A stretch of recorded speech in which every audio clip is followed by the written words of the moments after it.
My name is Mina. I am a victim of domestic violence. On the morning of Tuesday, December 22nd, 2020, I was the victim of a brutal domestic violence attack at the hands of my boyfriend at the time and the man I had just moved in with, Dr. Gary Motykie. Gary physically attacked me, including bear hugging me from behind, lifting my entire body off the ground, then body slamming me onto the concrete floor of the garage. The neighbor who had seen or heard most of the attack felt so concerned for my safety, he called 911 in fear the situation would escalate. The police arrived soon after. At the time of this violent assault, an Uber driver was parked out front waiting to take Dr. Gary Motykie, who was dressed in his surgical scrubs, to work so that he could perform a morning surgery. This Uber driver witnessed Dr. Gary Motykie bear hug me from behind, lift my feet off the ground, and then body slam me onto the concrete floor of the garage. Shortly after body slamming me onto the garage floor, Dr. Gary Motykie walked over to the waiting Uber car and got into the back seat. The Uber then left with its passenger and took him to his place of business. When the officers arrived, I was sitting in my car in shock, dazed, confused, in pain, scared, crying, hyperventilating, and bleeding. My pants had ripped and were dirty from being body slammed onto the concrete garage floor. I was in a complete state of shock.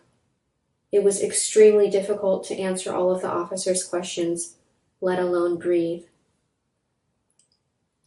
It was also not easy to transition from caring deeply about someone to providing police with information that would potentially land them in jail. I kept thinking, how could he do that to me?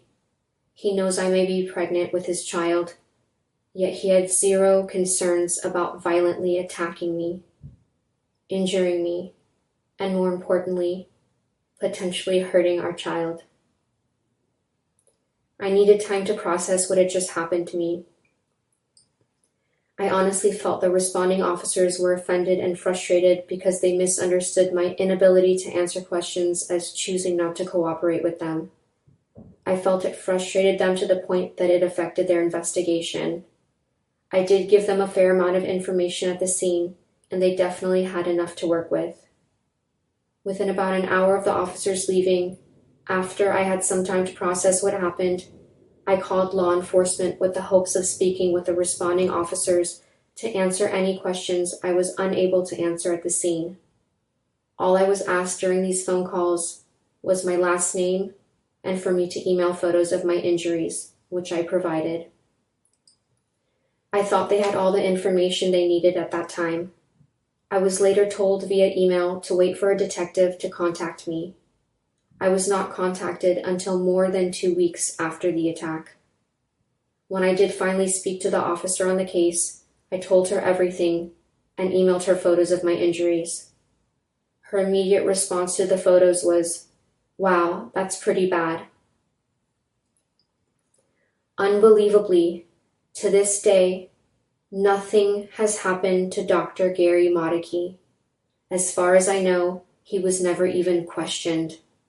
Absolutely zero inconvenience to his life.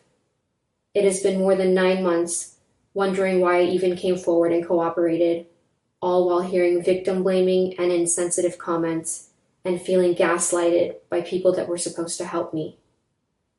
Dealing with law enforcement and the city attorney's office has been an extremely traumatizing journey in itself.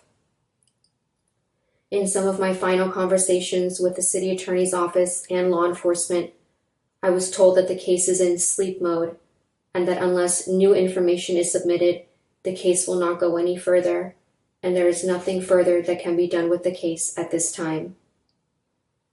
This is exactly why victims hesitate in coming forward. It is extremely invalidating and shows an abuser that it's okay to assault someone because you can get away with it. When I shared these feelings with a supervisor at the city attorney's office, she responded by saying, "It's good it was reported in case something was to happen to me." Or if Gary did this to someone else in the future.